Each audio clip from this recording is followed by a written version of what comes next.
Valley today. We're getting new information this morning about the stabbing attack in St. Cloud and the attacker's connection to the Fargo area. And police are investigating another explosion in New Jersey after bombings in the New York City area over the weekend. We're also following some breaking details as the FBI have released a picture of a man wanted in connection to these possible terror attacks.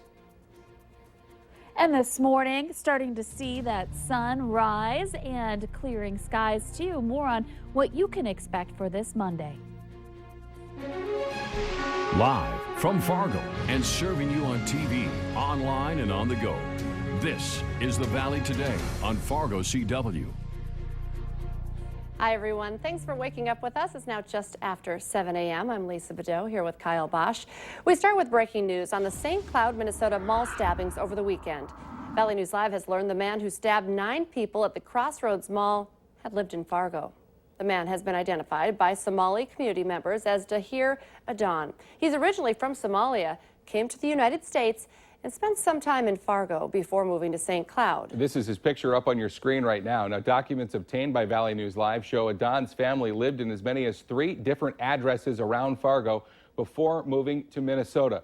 Now, federal law enforcement officials have confirmed Adan's name this morning. They're investigating the stabbing inside the mall as an act of terrorism after an ISIS-linked media organization claimed that Adan was a soldier of the Islamic State over the weekend.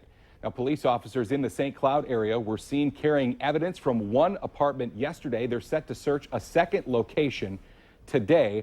All of the victims of the attack are reported to be out of the hospital this morning.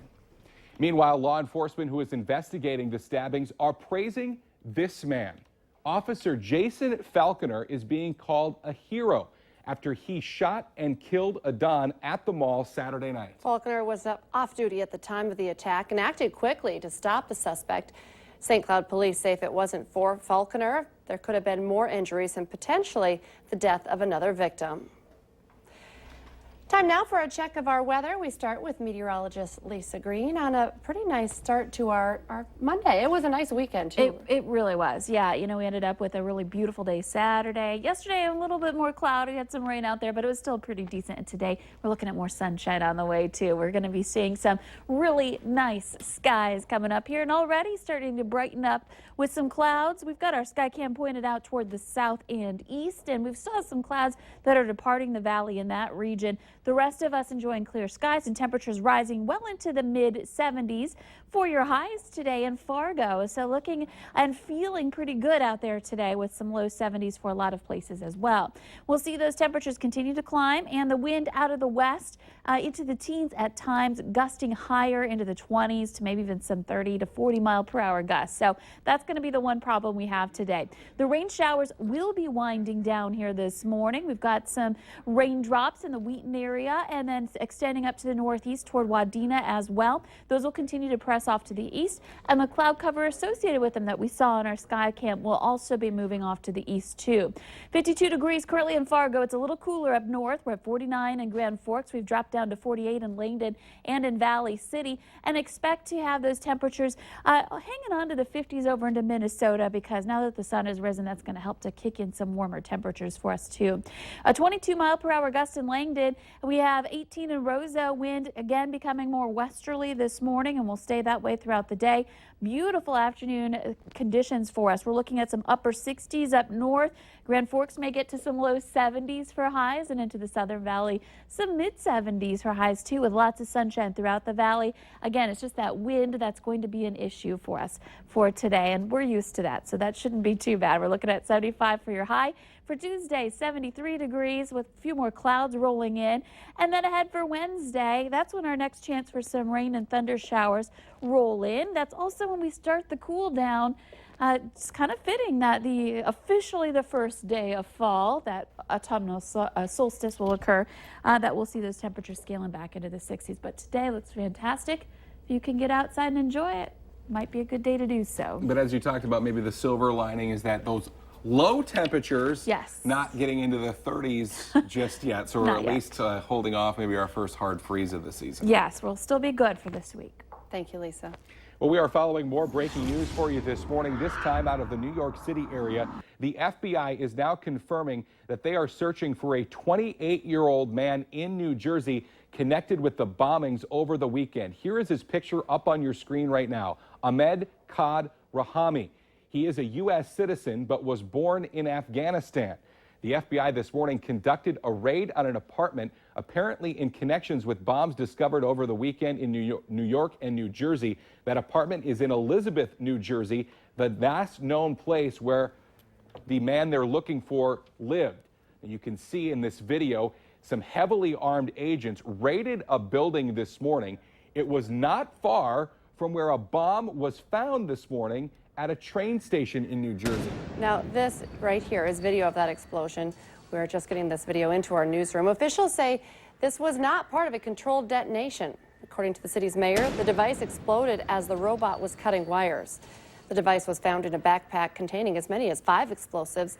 The explosion shortly before 1 a.m. was the second in New Jersey since Saturday morning. A Fargo woman was in New York on vacation during the chaos there this weekend. Luann White says she was having dinner with her daughter and son-in-law just 5 blocks from where the bombs went off. She says she didn't realize what had happened until they sat down for dinner and were watching the news.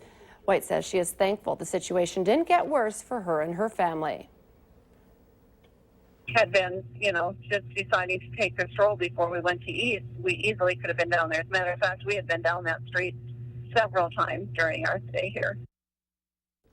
White is planning to return to Fargo tomorrow. New for you this morning, Fargo fire officials are looking into a trailer fire that happened over the weekend. Fire crews were called to the 3200 block of 44th Avenue in South Fargo just after midnight yesterday. They found an enclosed trailer on fire with heavy flames and smoke coming out of the back end of the trailer.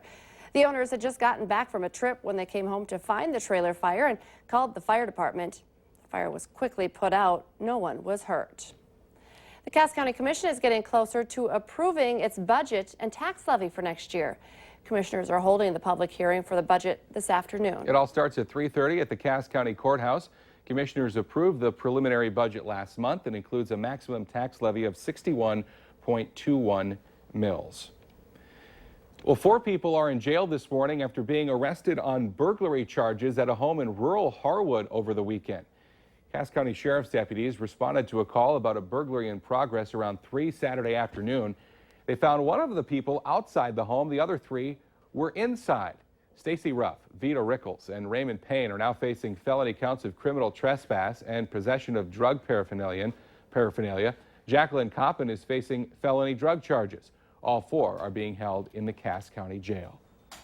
Well, a Fargo man is behind bars this morning after allegedly attacking a man outside a West Fargo bar over the weekend. West Fargo police were called out around 10:30 Saturday night after a group of men got into a fight. One of the men was left unconscious. When law enforcement arrived, the victim was awake but had severe cuts to the back of his head and had to be taken to the ER. The suspect was identified as 27-year-old Matthew Setter. Police arrested Setter for aggravated assault at his home in North Fargo. He's currently in the Cass County Jail. The buzz from Saturday is still being felt around the Red River Valley and beyond, as the Bison football team now sits at 3-0 after a huge win over number 11 Iowa. I kept asking my wife to pinch me on Sunday, just like make sure that this was all still real. Did it really and happen? I didn't really just dream that it happened. Well, it was real, and Alex Egan got a chance to talk with Bison head coach Chris Kleiman to get his thoughts on the big win. Pleased to be joined by head coach Chris Kleiman. And coach, coming off of the win against Iowa, where would you rate the confidence level in your team? Well, we're playing with a lot of confidence, but that one's done now, and we have to turn our page to the Missouri Valley Conference, where every game is a 50-50 game, in my opinion, because our league is so strong and there's so much parity. One of my favorite shots over the weekend was him right after the game. He just kind of looked this guy and pointed, and the cameras caught it. Obviously, Kleiman, for people who may not know, is from Waterloo, Iowa, not that far away. He's born and bred. So he has now beaten Iowa State and the University of Iowa as head coach of the NDSU Bison. Not too shabby. You can hear more of the interview with Coach Chris Kleiman on our website, valleynewslive.com. And coming up today at noon, the Bison are off this week, but he still has his weekly press conference, and we stream that live at noon, also on our website, valleynewslive.com. And voters in the Associated Press Top 25 poll have taken notice of the Bison as well. An email was sent out following the win over Iowa to remind voters the Bison are eligible to be in the poll, which normally just ranks FBS teams. NDSU cracked the top, just about cracked the top 25, coming in at number 27, according to ESPN. The Bison's 74 points are the most an FCS or 1AA team has ever received in the history of the poll, which dates back to 1936. Well, former NDSU quarterback Carson Wentz will try to follow up on his stellar NFL debut tonight in primetime. The Eagles are set to take on the Chicago Bears on Monday Night Football. Valley News Live sports director Beth Houle is in Chicago for the big game for Wentz. She'll bring us reports from the Windy City tonight and tomorrow. That game, again, Monday Night Football, is on ESPN, kickoff set for 7:30. A lot of people get sucked into a data drain on their devices, but there are ways to cut back. We'll tell you about them just ahead.